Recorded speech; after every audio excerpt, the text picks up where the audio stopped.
The new norm has been a recent fixation of mine, not because it's something I enjoy, but rather the lore surrounding it. If you've been on this channel before, you've seen my deep dive into Mac Design Pro, a content farm seemingly with no creator that people have been making endless fan art of. Norm is a more curious case, however, as upon researching, I found a bit more than I bargained for. Hello, I'm Dovin, and this is the new norm, and this is me standing in his house, his house, that's where I'm at. June 25th, 2024, the Norm Twitter account posted a mini pilot for the show, touting it as the South Park of X, and to help fight the woke mind virus by giving them money. We'll circle back to the first part in a second, but the overall short is odd. Immediately, I'm going to avoid using terms like cringe to reference this, as it's rather just strange than cringe. But anyway, for the story. The main character is under house arrest because he yelled at the school board about his daughter getting taught woke. But then a non-binary character named Chaz comes in to be woke, and Norm's friend Charles comes in to say hi. Also, Norm gets mad about gay beer, but isn't he the one that bought it? You know, who else bought the gay beer? Ah! What's that? Progress. It's the new norm. The new norm ain't the same as the old norm. Also, that's pretty much it. I would say that's really it for the story. If you didn't follow politics, you wouldn't really know what any of this actually means or why you should be angry at it. But I will give the new norm some props. I mean, despite being a conservative cartoon, it has a majority LGBTQ cast. Progressive. Oh, and there is a specific thing I'm gonna avoid mentioning for now, but don't worry, we're gonna circle back to that very soon. Don't worry about that. As soon as the cartoon was released, nearly everyone started to make fun of it, calling it terrible. People citing the laugh track, the general tone, and the art and animation. But I would call the animation serviceable. Anyway, when they called themselves the South Park of X, they didn't realize what that actually meant. Not that the show is one you can create in 6 days, rather all the shipping fans have done. Yeah, in fighting the woke mind virus, Norm inspired a lot of yaoi and pregnant fan art of the main character, sometimes even with Mr. Burcham, another conservative cartoon. This would be paired with YouTuber Salty DK Dan replying to Norm a lot, saying he's edging to his tweets, which would lead a bunch more people saying they're also edging to his tweets. I didn't know people like Norm that much. The easiest question when it comes to a project is, who made the show? This can either be a company, maybe a team of people, or even just one person. The difficulty of that question is the severe lack of credits along its production. Within the initial tweet, we see Larry, Ruben, and JP credited as voice actors, however only Larry can confirm which character he voiced. Charlie. On Twitter, searching the other two, they seemingly haven't tweeted about the pirate's release. Even on Instagram, there he is again, Larry, just saying, hey, don't forget this cartoon I'm in. But going to the newnorm.tv website, it gets even stranger. We do see Larry again credited as the voice actor of Charlie, and 3 quotes from people. Kevin called it the all in the family of our time, and Dave Rubin called it beautiful, and also they followed him, by the way. What's weird is that Bill's quote is not even a reference to the show, but rather the show creator's previous work on HBO, whatever show that may be. We can see on screen the full website and the lack of people behind the show. Somebody made the backgrounds, and somebody made the animation rigs, and surely there are people doing these voices other than Larry. Anybody? But this is actually where we go a bit further into the rabbit hole that is the new norm. But before we get into that, we're gonna take a small little break, cause I'm tired and sleepy, just very tired and sleepy, being in Norm's house. I don't know why, I don't know why I'm very tired, but I gotta go to sleep. That's what I'm gonna do right now.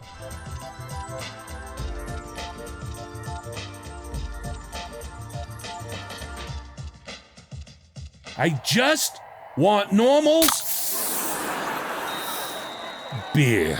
What I'm about to show you is something that Norm has been trying to scrub off the internet. Not with takedowns of YouTube videos or tweets, but just general hiding. Way before Norm was the first animated sitcom on X, they tried to pitch this as a show to networks. The Wayback Machine and those who archived the website did a very good job, as the further back we go, the more we see about the show's past. In April 2024, the website tells us that Norm is a 20-minute episode series born from a comic strip, and they did previously have a starring section featuring one person, John Ratzenberg. They credit him as a Pixar and Cheers actor, and my best guess that he plays Norm? I'm just gonna say he played Norm at one point. The second important thing is they cite this as a turnkey project, that if network wants to give them a bunch of money, they have everything already built. Toon Boom rigs and sets. And on screen you can see some of them right now. Which, like the newest version of the page, we have some quotes from people with no sources. But for you Norm heads out there, we have some script ideas. While the full scripts aren't here, we have some log lines to get you jazzed up and edging for more Norm. To which I'm not going to read any of it, so I'm just going to link it in the description and everything. Except for this one. It's essentially an episode about transports, which features all of his favorite conservative hosts in a fanfiction kind of thing. Though, knowing the show's reputation, I'm unsure if any of them had actually showed up to voice it. But to go back even further, we're gonna have to jump to another website and the previous name for the show, Woke World. As late as June 26, 2024, the Woke World website was alive and kicking, not even branding itself as like a X-platform thing, which is a bit odd as the new Norm Twitter account is dated back in 2023. Maybe Norm just had a slow transition.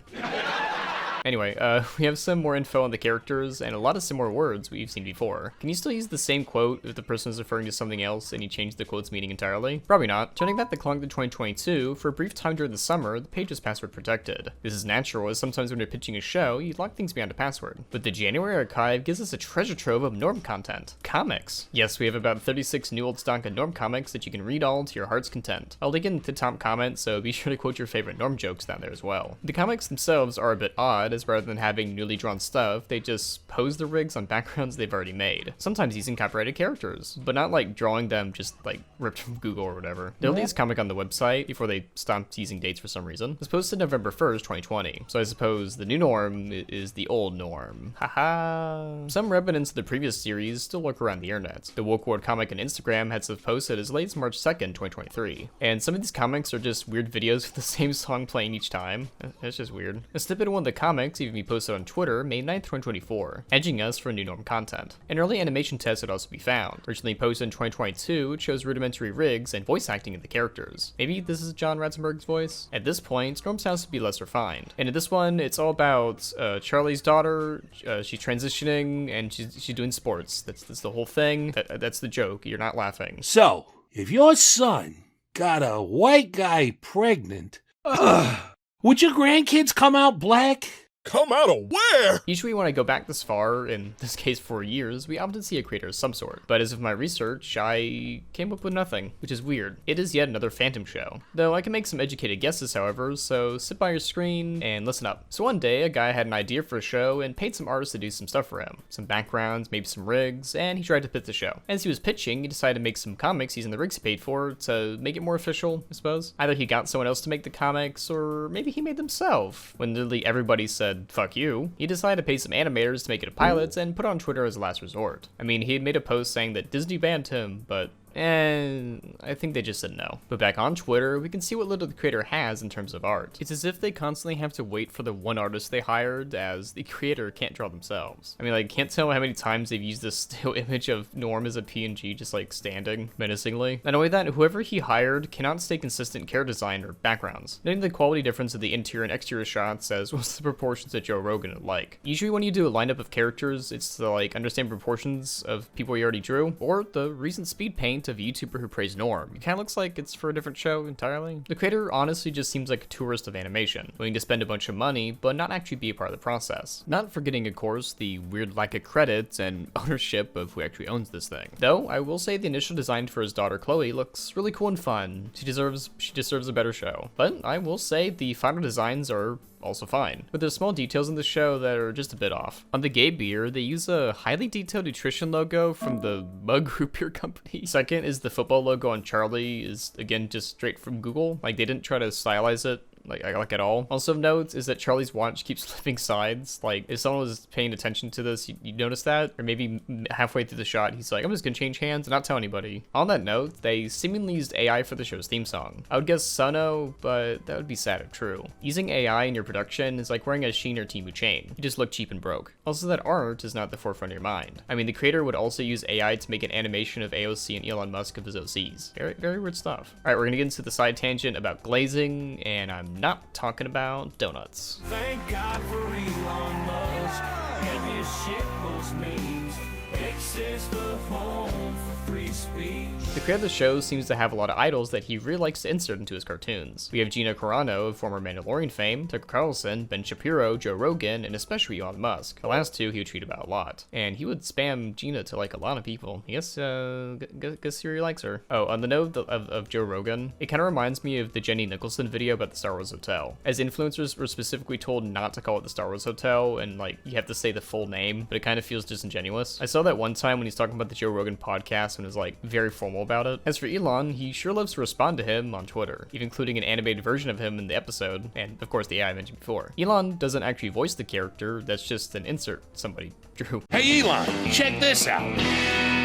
Actually, I'd say this makes it a more honest piece of art. Starting off with the fact that this guy has OCs that he's been fond of for many years. He also pays artists to bring them to life, and even adds his Arrow obsessions into his works. As well as the obvious fact that this is a clear homage to All in the Family. This is no different than making self-inserts in cartoons, but they won't admit this. Perhaps the animation memes in Old Man Yowie isn't really far from the project. Just hold on, you won't just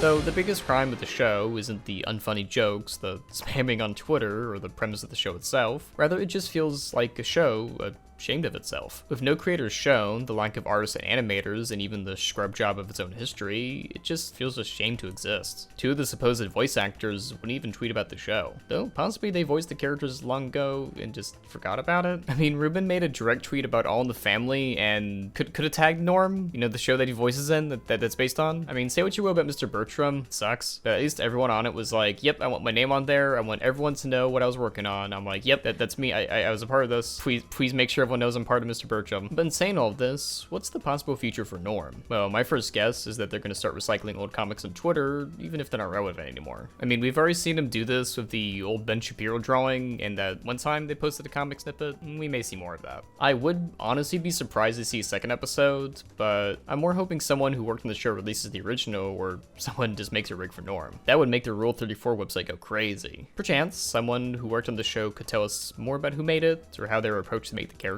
I mean, maybe there are NDAs in place, and we have to wait a little bit, or nobody truly wants to admit that they worked on the show. But what can Norm do to have a better outlook on the platform? Probably nothing. I mean, they're not really going to respond to any of the edging tweets, and they keep glazing Elon like it's a bakery, so maybe they'll just quietly kill it off again and rename it one more time. Norm also touts himself as loving free speech, despite censoring words and people's names. Like, that's clearly Justin Wang right there. I mean, come on. I mean, points go to Max Design Pro for being cool with the Yaoi and Vor fan art they've included in their videos. That makes them leagues better than Norm. But to get a second opinion, I also asked my audience what they thought of the show. Once it runs out of modern woke stuff to make fun of, then we can see where the real heart lies, if it ever manages to last that long. I mean, comedy drawn from hating something can only last so long. I haven't seen much of it. The visuals actually look really good in my opinion. It's a weird idea to put the series on Twitter compared to something like YouTube though. I don't see Twitter series catching on though, since it costs money to get into Twitter's algorithm compared to YouTube. It almost feels ironic, but it's hard to tell.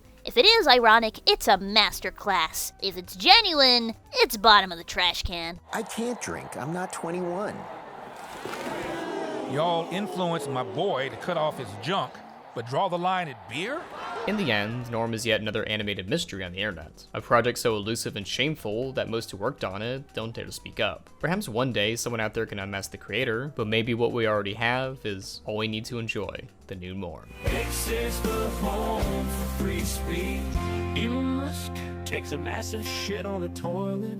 Oh no, that was personal info. Everybody,